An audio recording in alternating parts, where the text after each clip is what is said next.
반도체라고 하는 게 물질이라고 하는 게 가깝다라고 말씀드렸죠. 그 다음에 네, 좀 다시 나갔다가 들어오도록 하겠습니다. 그게 좀 나았거든요. 양해 말씀드립니다. 네, 다시 들어가도록 할게요. 네, 그래서 우리가 물질과 에너지를 통해서 가공하는 것이다. 네, 다 보이시죠? 그래서 이렇게 만들어진 트랜지스터라고 하는 게 결국에는 지표 가능한 제품을 모두 디지털화 시켜서 제품화 시켜준다고 볼 수가 있을 것 같습니다. 요즘 여러분들 보시게 되지만 인공지능 굉장히 두렵다고 얘기 많이 하잖아요. 인공지능이라고 하면 두렵다고 얘기 많이 하는데 특히 거기서 뭐가 두렵냐? 여기 보시면 이 통상 이 시각 정보들이 많이 소위 디지털화 될 수 있게 된 것이죠. 근데 그것도 아주 우연입니다. 왜냐하면 우리가 여러분 아다시피 우리가 알고 있는 소위 RGB라고 하는 형태의 이미지죠, 이미지. 여러분 여기 보시면 요 색깔 이만큼 이미지 있지 이만큼 이미지가 오니까 여기에 픽셀로 나눠서 이거 한 픽셀이 있으면 픽셀이 있고 이 픽셀에 좌표가 있죠. 좌표가 x축, y축이 있게 되면은 여기하고 이 픽셀에 갖고 있는 RGB 값을 알고 있으면 이 값이 무엇인지 알죠.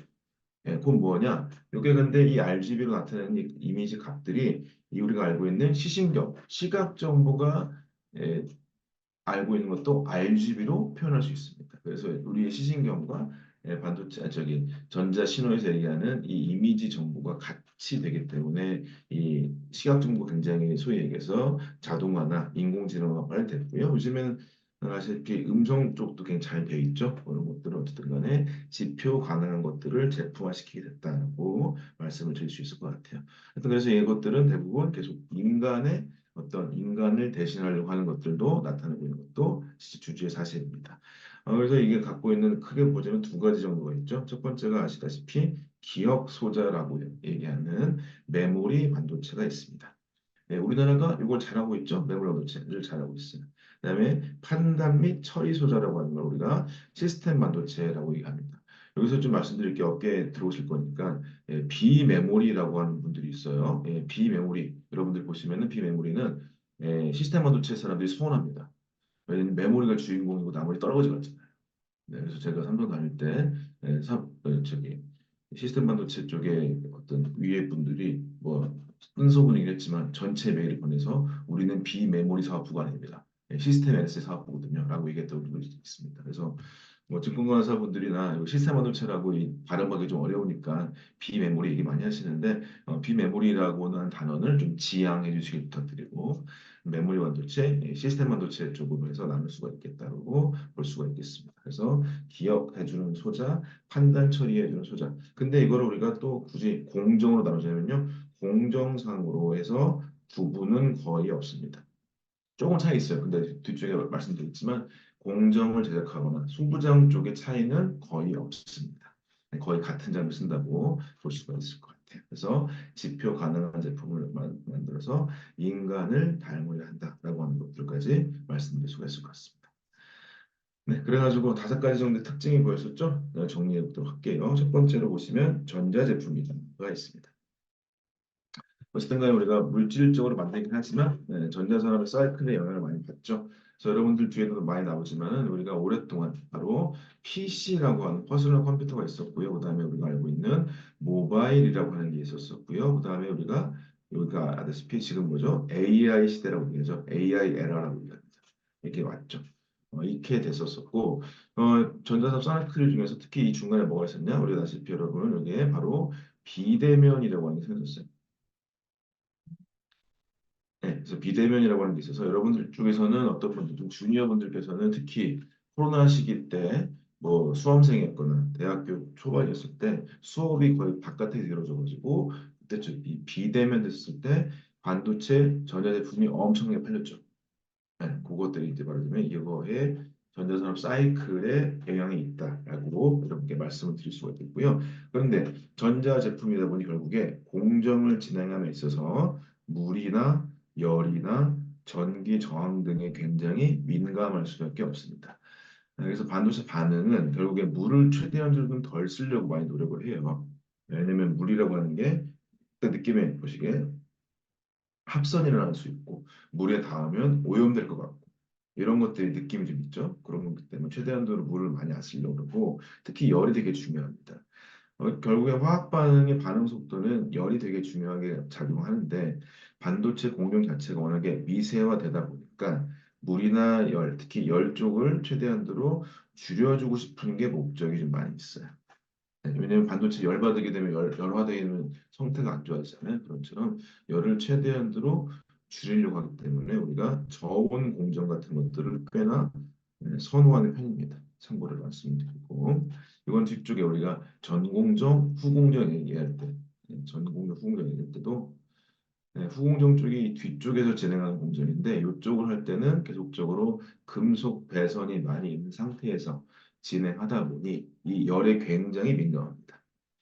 여러분들 요즘에 뭐 신문이나 관심 많으셨던 분 뭐 요새 HBM 이런 것들 많이 들어보셨잖아요. HBM 뭐 항상 뭐 나오죠? 바로 발열 얘기 나오죠. 발열. 예, 예. 이거 다 발열. 이거는 설계하는 사람을 잡는 게 아닙니다. 결국에 공정과 투부정하는 사람을 잡는 겁니다.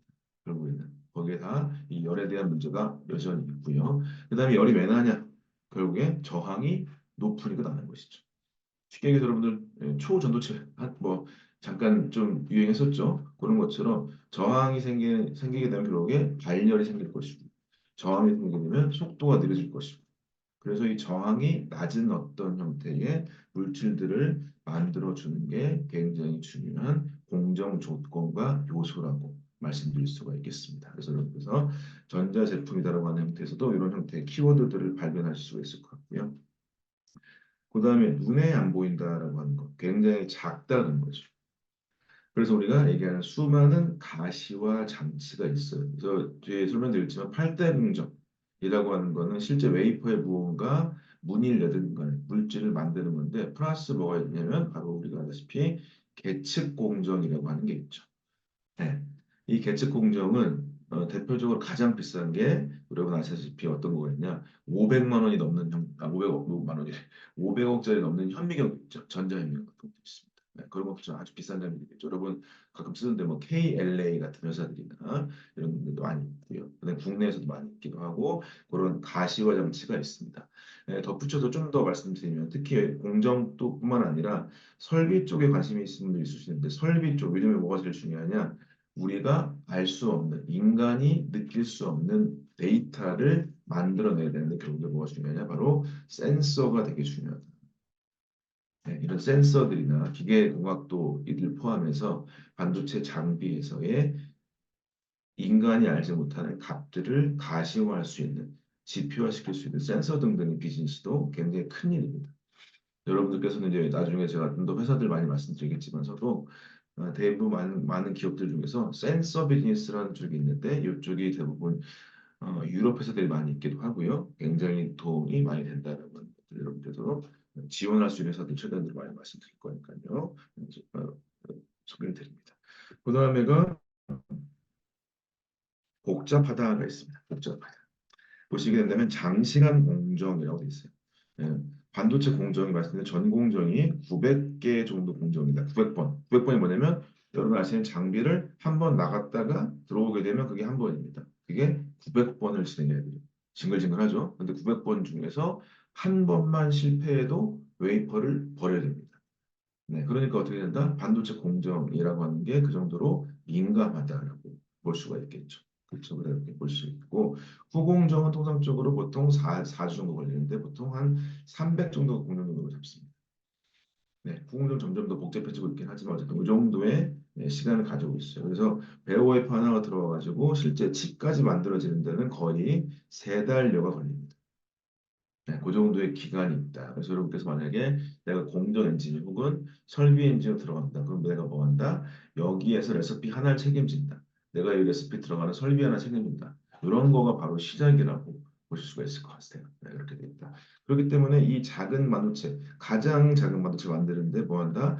가장 비싼 공정에 들어간다. 여러분 많이 아시죠? ASML이라는 회사 장비 한 대가 2천억 원이 넘는 회사죠. 말도 안 되는 회사죠. 내 월급이 얼마인데. 그래서 ASML 이런 회사 같은 왜 그렇다. 결국에는 얘네를 만드는데 이거는 누가 이론적으로 만들 수 있는 게 아닙니다. 결국에 실제로 빛이 무언가 물질을 만나서 성질이 변해가지고 등등등으로 해가지고 실제로 공정이 가능해야 돼요. 물질 반응이라는 거죠. 물질이 가능하게 만들 장비가 있어야 됩니다. 이건 농담이 아니라는 거죠. 그렇죠? 그렇기 때문에 최첨단 기술이라고 보통 얘기한다고 말씀을 드릴 수 있겠고, 그렇기 때문에 우리가 예민하고 미세하게 만들어야 된다 이거죠. 그래서 요즘에 전공정 생산 라인 짓는데 30조 원이 들어가요. 말도 안 되는 가격이죠. 네, 근데 이 정도를 지어서 엄청난 장비를 만든다. 여기에 통상적으로 쉽게 여러분 생각해 보시면 3천 대 정도 장비가 들어갑니다. 예, 웹 장비로 보자면 그렇습니다. 요거 말고도 또 다양한 또 장비들이 있어요. 다양한 장비가 지금 내가 모르겠다. 그러면 여러분께서 이보다 내가 지금 내가 써야 될 회사를 안 치고 있었구나. 예, 3,000대 장비 여러분 아시는 뭐 어플라이드 머티리얼스 이런 거 다 있지만 펌프 회사 예를 들면 뭐 칠러라는 것도 있고 이런 것들 되게 많다라고 말씀드릴 수 있겠죠. 그런 것들을 같이 우리가 얘기해 보면서 우리가 그 실제로 회사를 들어가려고 한다면 다양한 이 소위 회사들 알고 지원할 수 있도록 하는 게 필요하지 않을까 말씀을 드렸고요. 하여튼 그런데 이런 것들을 아주 깔끔하게 만들면 좋겠지만 그렇지가 않다는 거죠. 결국에 뭐냐 디펙하고 파티클이라는 것들은 우리가 뭐 항상 얘기하는 거죠. 수율이 중요하다는 거죠. 수율. 제가 뒤에도 강조해서 말씀드리겠지만 결국에 반도체라고 하는 거는 어쨌든 간에 비즈니스다. 비즈니스는 돈이 돼야 된다. 돈이 되려고 치면 뭐 해야 된다? 우리가 웨이퍼를 만들어서 여기서 양품이 여기서 만들어지는 게 몇 개 만들어진다는데 여기서 수율이 50%다. 그러면 팔지도 못해요. 거의 뭐 생산 단가나 판매가랑 별 다르지도 않아. 60%, 70%, 80% 올려야 된다. 이게 이제 대부분 우리가 해야 될 수요를 높이는 일일 텐데요. 그때마다 우리는 바로 이 디펙과 파트들과 싸워야 됩니다. 대부분의 우리가 반도체 공정이나 설비를 하시게 되면은 요거에 대해서 지난한 일을 하게 되어 있습니다. 네, 그거에 대해 여러분이 네가 이런 일을 하는구나라고 하는 생각하시고 결국에 수요를 높이기 위해서 우리가 할 수 있는 게 무엇인가를 고민해 보는 게 반도체 현장이다라고 말씀을 드릴 수 있겠습니다. 네, 근데 이런 것들이 결국에 제품들이 뭐다? 인간을 닮으려고 하는 거죠. 그래서 기억을 위한 메모리 반도체라고 하는 게 있고 판단 및 사고를 위해서 얘기하는 시스템 LSA 반도체라고 하는 게 있고 그렇죠. 그다음에 여기 시스템 LSA 반도체에 포함되어 있지 판단 사고하고 감각, 이 센싱인 거죠. 를 위한 센서, 링키지, 그러니까 정보들끼리 연결시켜주는 것들, 그러니까 센서에 포함되는 것들입니다. 이런 것들의 제품들이 다양합니다. 그래서 이 다섯 가지 정도의 특징들이 반도체 산업이라고 하는 것의 어떤 큰 개념일 수 있겠고요. 보시게 된다면 다음 시간에 더 디테일하게 말씀드리겠지만서도 이것들이 제조하는 입장에서 보시면 물이나 열이나 저항이라고 하는 것에 영향이 많다. 근데 워낙에 작다 보니까 가시화 장치가 필요하다. 네, 반도체 말씀드렸지만 물질이라고 말씀드렸죠. 그다음에 그걸 만들려고 치면 장시간 공정이 필요하다. 그래서 전공정 8주, 후공정 4주 정도. 그래서 900개 정도 스텝에 300번 정도 공정, 900개 스텝, 300개 정도 스텝이 들어간다. 그 작은 반도체를 만드는데 최첨단 기술이 들어간다. 이런 것들을 말씀드릴 수 있겠습니다. 그래서 그것들이 미세하다, 예민하다. 그래서 전공정 생산 라인 하시는데 30조 원 든다. 디펙 파티클에 대해서 계속적으로 이걸 해결해야 되는 게 우리가 엔지니어로서 할 일이다라고 말씀드릴 수 있겠고요. 그것들을 만들어주는 반도체가 인간을 닮으려고 한다라고 이렇게 같이 얘기할 수 있을 것 같습니다. 첫 시간은 이 정도까지 진행할 수 있겠고요. 이거를 다음 시간에 그거에 관련된 제품들과 산업들에 대해서 이어나가도록 하겠습니다. 네, 10분 쉬었다가 11시에 다음 시간 진행하겠습니다. 질문 사항 있으면은 채팅창이나 오픈 채팅방에 남겨주시고요. 이따 뵙겠습니다. 감사합니다. 네, 그다음에 그 DM으로 주셔가지고 저기 뭐 문의하신 분도 있고 그런데 저기 뭐 필기 좀 못한 분도 있나 봐요. 그래서 그쪽은 궁금한 사항 있으면 남겨주면 제가 좀 더 따로 설명드리든지 그렇게 하도록 하겠습니다. 네, 영상을 켜주신 분들께 감사 말씀 드리면서 오늘 또 열심히 해보도록 하겠습니다.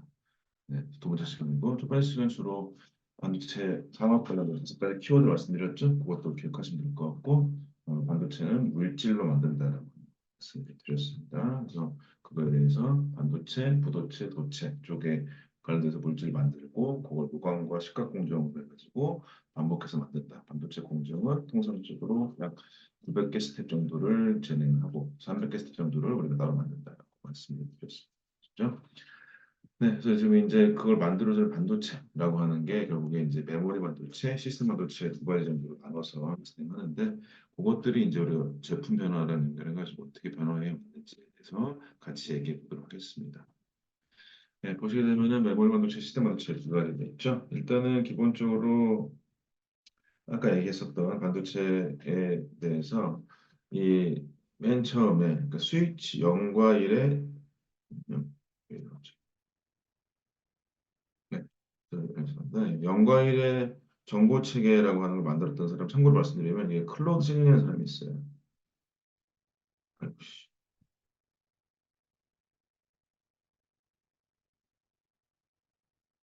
이런 사람이 있고요. 그 다음에 이거에 대해서 아까 얘기했던 그맨 처음에 스위치 만들었던 게 앨런 튜링이라는 사람이 있고요.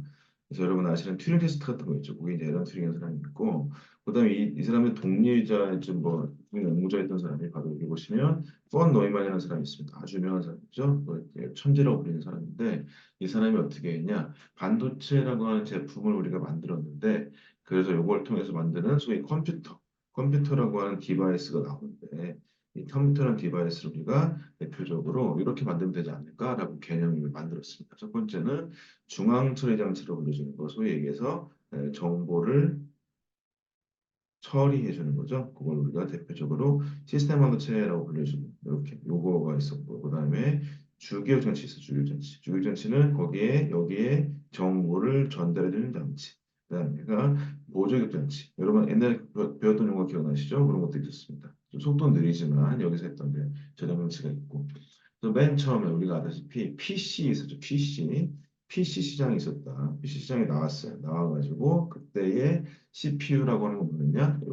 그때 시스템 반도체로 바로 이 중앙처리 장치 CPU였죠. 그때의 가장 대표적인 회사는 여러분 아시는 인텔이 있었어요.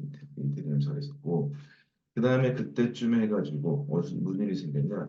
역사적으로 보시면은 반도체 산업은 1960년대 정도에 미국에서 시작을 했습니다. 그러다가 1970년대 정도부터 일본이 여러 가지 냉전을 틈타가지고 반도체 산업을 굉장히 키우기 시작해요. 그 다음에가 1983년 정도, 80년대부터 해가지고 한국이 시작을 하게 됩니다. 그러면서 특히 어때쯤 무슨 일이 생겼냐? 이때쯤에서 1990년대 정도 이때쯤부터 해가지고 그다음에 일본이 1986년 정도 뭐 여러분 역사 관심 있으신 분은 아실 수도 있겠지만 미일 반도체 협정이라고 하는 게 있었죠. 워낙에 너무 일본이 갑자기 돈을 너무 많이 버는 거예요. 네, 그래서 미국이 열받았어요. 그래서 어떻게 했냐? 일본 반도체의 제품의 관세를 두 배로 올려버렸어요. 네, 그렇게 됐었고 그러면 반도체 제품 자체가 굉장히 일본이 수세에 몰리게 되죠. 그 틈을 잘 파고든 것도 있고 우리나라는 그다음에 뭐가 있었냐 이때쯤에서 바로 퍼스널 컴퓨터라고 하는 게 등장을 합니다. 기존의 반도체 특히 메모리라고 하는 거는 원래 이 D램은 미국에서 만들었다가 미국에 이제 IBM이 처음에 아이디어를 냈다가 그거를 인텔이 만들어요. 인텔이 만들었다 그거를 일본이 가져갑니다. 그래서 일본이 굉장히 이걸 돈을 많이 벌어요. 근데 그때 만들었던 일본의 D램은 뭐였냐? 소위 PC 이전에 슈퍼컴퓨터였어. 여러분께서 이런 것들을 좀 더 기억을 잘 하시라고 제가 약간 역사를 좀 들어서 말씀드리는 겁니다. 근데 이때쯤에 바로 윈도우를 기반으로 하는 뭐 도스도 있었지만 PC라고 하는 거가 나오게 됩니다. 네, 그래서 우리가 이때쯤에서 이 PC가 나올 때 소위 이때 뭐라고 하냐? 윈텔리즘이라는 게 있었어요. 윈텔리즘. 윈도우랑 인텔 합쳐서 윈텔리즘. 인텔이랑 윈도우 이 두 가지가 얘네가 PC 시장을 다 정리를 해버린 거죠. 근데 이때는 삼성이나 특히 삼성 쪽에도 많은 도움 됐던 게 거기에 들어가는 PC용 D램은 슈퍼컴퓨터용 정도까지 사양이 될 필요는 없어요. 그 정도 되지 않는데 그때쯤 사람들 봤더니 한 2년에 한 번씩 PC 바꾸던데? 라고 하는 게 있었죠.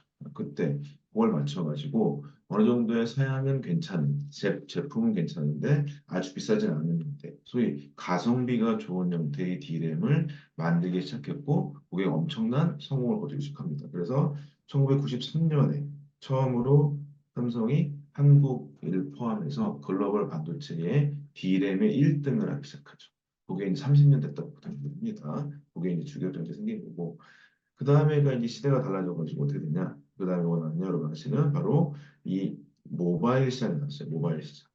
모바일 시장의 최강자의 맨 처음은 여러분께서 설계 수업 들어보시면 아시겠지만 원래는 ARM이라고 이런 걸 만드는 회사인데 얘네가 리스크라고 해서 설계를 굉장히 뭐한다.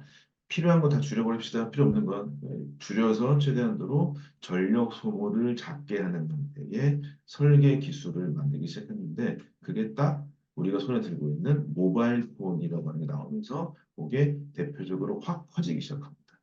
기존의 그 가장 큰 차이는 기존의 PC라고 하는 거는 뭐냐면 전원을 꼽히는 상태죠. 노트북이나 이런 게 플러그 꼽히는 상태이기 때문에 고전력의 고용량, 맞으면 에너지를 많이 넣어가지고 성능이 아주 좋은 것들을 했던 거에서 바로 여기 보시다시피 AP라고 하는 걸 기반으로 하는데 AP는 뭐냐면 모바일 CPU라고 하고요. 이 AP라고 하는 게 뭐냐면 바로 이 저전력인 거죠. 배터리라고 하는 것 때문에 전원이 한계가 되죠. 전력이 한계가 있어요. 그 말하자면은 기존처럼 인텔처럼 했었던 설계 방식이 아니라 저전력의 설계가 필요하다라고 하는 게 돼 있고 그게 바로 모바일 시장. 여러분 지금 우리 같이 이렇게 연결되어서 이 모바일 시장에 들어오기 시작했고 여기에 엄청난 형태의 반도체가 필요하기 시작했습니다. 이때 이 AP의 가장 큰 강자는 퀄컴 그리고 애플이 생겼죠. 네, 그렇습니다. 그래서 삼성폰의 많은 형태도 여전히 퀄컴이 설계하고 있고요. 그다음에 이제 아이폰은 애플에서 내부적으로 설계하고 있는 것이고요. 그때도 여전히 D램이 필요합니다. 근데 이때 무슨 D램이 나오냐? 바로 LP가 나오는 LP. LP가 뭐냐? 로우 파워. LPDDR이라고 불러집니다. 그래서 로우 파워 DRAM이 나오고 그다음에 이제 여러분께서 좀 간과하실 수도 있겠지만은 바로 여기에 SD 카드라고 얘기하는 SD 카드가 뭐냐? 낸드 플래시라고 하는 형태, 여기에다가 펌웨어라고 하는 형태의 소프트웨어를 좀 답니다. 네. 이렇게 만들어 가지고 하게 되면은 이 SD 카드라고 하는 게 바로 아주 가볍고 경량인데 용량이 괜찮은 이렇게 만들게 됩니다. 말하자면 이거는 스토리가 있는 게 아이폰을 처음 만들 때, 그다음 아이팟도 만들 때, 아이팟과 아이폰이 나올 때 그때의 대표였던 스티브 잡스가 삼성전자의 황창규 사장하고 미팅을 합니다. 우리가 이렇게 손 안에 들어가는 어떤 기계를 만들려고 하는데 얘네를 만들 때 그 정도의 저장 용량이 가능한 가벼운 반도체가 있나요? 라고 물어봅니다. 네, 그게 바로 낸드가 되는 거죠. 그래서 낸드가 엄청나게 커집니다.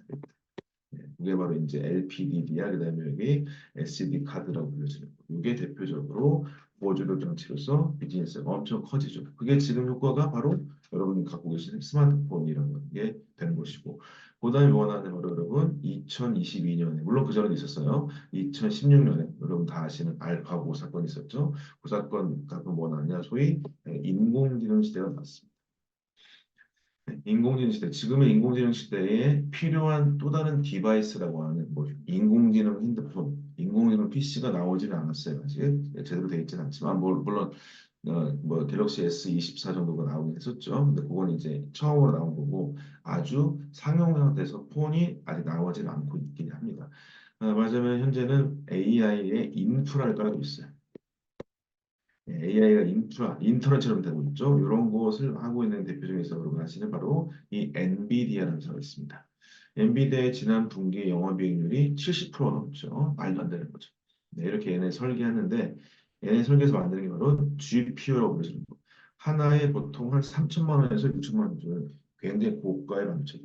이 반도체가 그래픽 프로세서 유닛이라고 얘기했는데 이거는 아까 얘기했다시피 우리가 이미지라고 하는 거 원래 엔비디아는 이게 그래픽 프로세서 유닛 그래픽 카드를 만드는 회사인 거죠. 그 회사가 그래서 봤더니 이렇게 우리가 픽셀 나눠가지고 이렇게 이미지 처리 한꺼번에 했던 거 맞아요. 이 이미지 하나 처리하려고 하면 여기 말씀드린 대로 병렬식으로 처리해야 되는 건데 이것들을 굉장히 잘했던 기술이 봤더니 이게 바로 인공지능의 행렬식이죠. 우리가 알고 있는 인공지능 뭐죠? 수많은 데이터를 넣어가지고 그 데이터를 엄청 넣어가지고 그걸 가지고 알고리즘을 만들어 달라고 하는 거죠. 그게 바로 우리가 알고 있는 인공지능이니까 이 인공지능의 행렬 처리 방식과 이미지 처리 방식이 굉장히 유사하더라.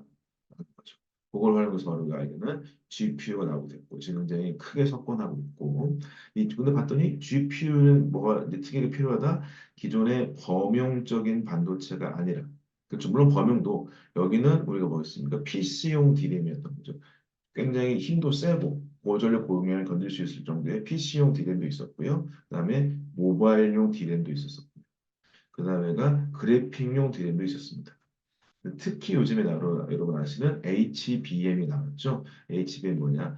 얘네들 데이터를 넣는데 이 행렬을 무한히 많이 풀어야 된다. 그러니까 얘가 덤프 트럭처럼 데이터를 확 넣어야 된다. 그걸 우리가 bandwidth라고 얘기할 수 있겠고요. 한꺼번에 넣는 소위 고대역이라고 얘기하죠. 그 정도가 필요하기 때문에 기존의 반도체보다는 훨씬 더 칩을 쌓아가지고 붙여가지고 만들 수 있는 게 필요하다. 바로 이런 형태의 AI 니즈 때문에 HBM이라고 나오게 됐고요. 동시에 요즘에 또 뭐가 니즈가 있다고 그러죠? 그러려고 치면 서버에 더 많은 데이터가 들어와야 되잖아요. 그래서 우리가 SSD라고 하는 이런 노트북이 들어가는 거죠. 솔리드 스테이크 드라이브, 낸드 플래시 4개에다가 DRAM 컨트롤러 붙어 있는 거. 요것들을 이제 가지고 비즈니스가 만들 수 있다고 말씀드릴 수 있을 것 같아요. 그래서 요거를 만드는 공정 방식은 좀 차이가 있으나 장비들은 거의 유사합니다.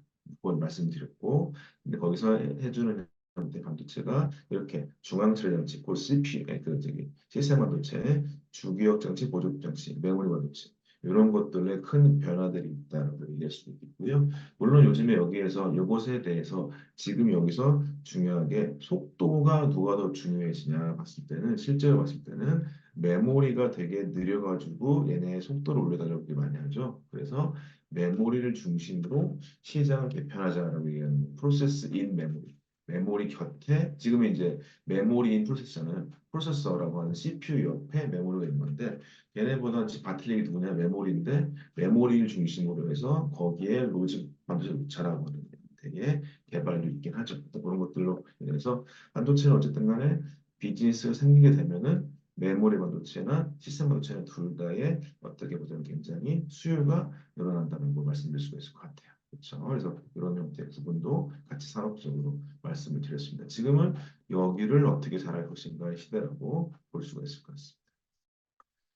네, 그래서 만들어지는 우리가 직접 회로라고 하는 것들을 좀 얘기해 볼게요. 메모리 반도체, 시스템 반도체 두 가지가 있더라. 그래서 메모리, 시스템 반도체 두 가지가 있는데 특히 메모리 반도체라고 하는 거 우리가 휘발성, 비휘발성이라고 했는데 이건 우리가 이후에 3일차 정도 때 디퓨전 공정 배우면서 소자에 대해서 좀 더 말씀드리겠으면서도 여기서 휘발성, 전원이 오프되면 데이터가 날아간다. 이게 우리가 알고 있는 D램 계열입니다. 네, 비휘발성이라고 하는 건 얘가 날아가지 않는 낸드 계열인데 이거는 뭐냐면 D램은 간단히 말씀드리면 우리가 소자로서 얘기하면은 뒤에 손으로 있지만 얘네는 특이하게 여기 보시면 이 스위치라고 하는 트랜지스터가 이렇게 있어요. 근데 여기서 얘가 켜지게 되면은 여기서 여기로 전자가 이동한 다음에 이쪽에 있는 드레인 쪽에서 여기로 쭉 가서 여기에 전자가 들어가는 게 소위 프로그램이라고 하는 켜지는 겁니다. 그런데 얘의 특징이 뭐냐? 이 캐패시턴스라고 하는 게 전력을 주지 않으면 계속 얘가 새버려요. 정보가 셉니다. 그래서 다시금 얘를 리프레시라고 하는 형태의 동작을 통해서 이 정보를 유지시켜줘야 되는데 요거를 때문에 우리가 휘발성이라고 하는 것보다 캐패시턴스가 있으니까 얘가 리퀴지, 새드라라고 하는 거죠. 그래서 얘가 휘발성입니다. 비방성은 뭐냐? 제가 소개 때 말씀드리겠지만 낸드의 소자는요 특이하게 스위치 하나밖에 없긴 하지만 얘가 이렇게 돼 있어요. 이렇게 제가 먼저 설명드릴게요. 여기 힘을 세게 주면은요 여기서 여기로 전자들이 이동하다가 여기로 혹 올라와 버려요. 이렇게. 네. 근데 얘네가 이 빨간색으로 되어 있는 거 얘네들 다 뭐냐면은 소위 절연체입니다. 그래서 얘가 여기 있는 전자가 갇혀요. 그래서 다시금 다른 힘을 반대부를 주지 않으면 얘네가 안 날아가요. 그래서 우리가 아다시피 전보가 지워지지가 않고 고개부를 알고 있는 비휘발성 낸드 플래시라고 얘기할 수가 있을 거예요. 그래서 휘발성, 비휘발성도 소자의 특성 때문에 그렇다는 것을 간단히 말씀드리고 이것은 제가 뒤쪽에 더 디테일하게 설명을 드리도록 할게요. 그래서 직접 회로라고 하는 게 시스템 반도체, 그다음에 메모리 반도체의 휘발성, 비휘발성이 있다. 그러면 얘는 어떻게 되느냐? 얘는 트랜지스터만 있습니다. 시스템 반도체 같은 거. 근데 큰 차이가 뭐냐면 시스템 반도체는 아주 미세하게 전압의 미세한 거에 따라서 동작을 세밀하게 좀 해야 되거든요. 왜냐면 지금 메모리 반도체는 켜지고 꺼지고 저 정보를 넣고 말고라고 하면 있으면 되겠죠. 근데 시스템 반도체는 다양한 형태의 동작을 해야 되기 때문에 같은 트랜지스터라도 동작에 대해서 조금 더 어려움이 있다라고 보여지게 됩니다. 그렇게 좀 말씀을 드릴 수 있겠어요. 그렇습니다. 네, 그래서 요거는